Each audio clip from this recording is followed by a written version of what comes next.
Első pillantásra is jól látszik, hibátlan illesztések, tökéletes felület, időtálló védelem a tető minden négyzetcentijén. De hogyan születik meg ez a mestermunka? Először felkerül az alapréteg, ami már önmagában is vízzáró védelem.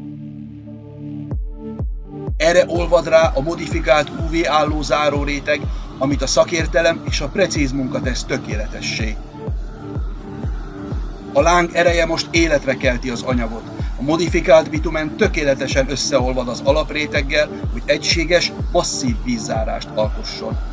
Ahogy a láng végigsiklik a felületen, bitumen megolvad, és a két réteg egyé válik. Ez a pillanat, amikor a vízszigetelés megszületik.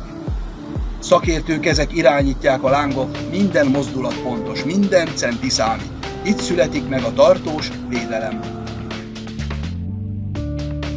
Nézd, ahogyan a görgő alatt kibudjan a forró bitumen, ez a pillanat teremti meg tökéletes vízzárást.